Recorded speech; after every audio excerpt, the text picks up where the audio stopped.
कि तथाकथित अति पिछड़ा आयोग ने क्या रिपोर्ट दी। ये आयोग की रिपोर्ट को सार्वजनिक क्यों नहीं किया गया? क्या हर एक व्यक्ति को जानने का अधिकार नहीं है?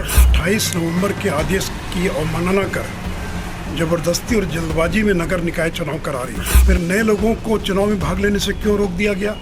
नए लोग क्यों नहीं भाग ले सकते हैं? बिहार सरकार और नीतीश कुमार अपनी जिद के कारण, अहंकार के कारण पिछड़ों को अपमानित कर रहे हैं और पूरे मामले को उन्होंने कानूनी दांवपेच में फंसा दिया है। देखिए, बिहार में नगर निकाय चुनाव से कल ही बड़ी खबर सामने आई है। 2 चरणों में एक बार फिर चुनाव की घोषणा की गई है। 18 दिसंबर और 28 दिसंबर को चुनाव होगा नगर निकाय का। और अब ये पूरा मामला जो है एक बार फिर पेच फंसता नजर आ रहा है। ऐसा हम इसलिए भी कह रहे हैं क्योंकि सत्ता पक्ष से लगातार ये सवाल जो है कहे जा रहे थे कि दिसंबर में चुनाव संपन्न करा लिया जाएगा और राज्य निर्वाचन आयोग ने इसको लेकर चिट्ठी भी जारी कर दी है। लेकिन विपक्ष के नेता राज्यसभा सांसद सुशील कुमार मोदी सामने आ गए हैं, बिहार सरकार से कह रहे हैं कि ये सब बंद कीजिए, अति पिछड़ों के साथ सही नहीं हो रहा है। आयोग को लेकर भी उन्होंने बड़ी बातें कही है।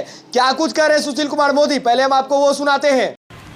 बिहार सरकार सुप्रीम कोर्ट के 28 नवंबर के आदेश की अवमानना कर जबरदस्ती और जल्दबाजी में नगर निकाय चुनाव करा रही है।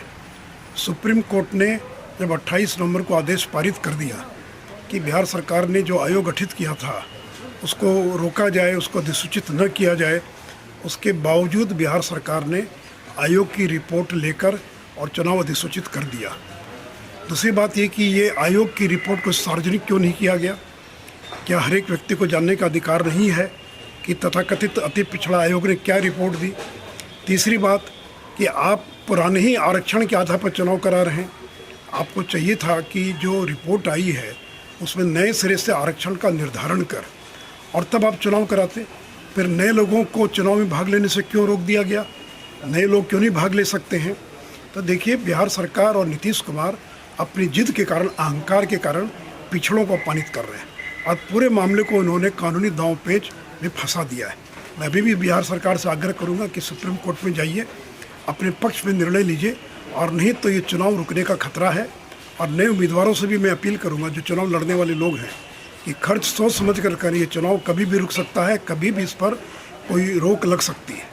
सुशील कुमार मोदी को आपने सुना, मुख्यमंत्री नीतीश कुमार पर बिफड़े और उन्होंने राज्य निर्वाचन आयोग को लेकर भी कई बातें कही। उन्होंने कहा जब 28 नवंबर को सुप्रीम कोर्ट का ऑर्डर सामने आया तो इसे सार्वजनिक क्यों नहीं किया गया। साथ ही ये भी बात उन्होंने कही कि जिस तरीके से लगातार ये खबरें चल रही थी कि आयोग का गठन हुआ है, फैसला आएगा, लेकिन उससे पहले इतनी जल्दबाजी में नए तरीके से चुनाव कराने की बदले जो है पुराने तरीके से ही चुनाव का जो रूप है, रूपरेखा है, वो कराई जा रही है। ये सही नहीं हो रहा है।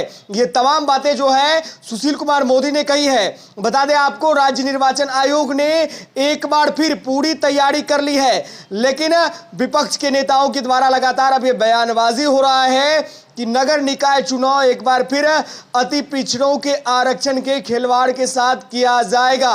देखना होगा इस पर राज्य निर्वाचन आयोग क्या कुछ सफाई देती है, क्या कुछ होगा। हम आपको उन तस्वीरों से, उन खबरों से अपडेट कराएंगे। आप बने रहे द बिहार टॉप के साथ। धन्यवाद।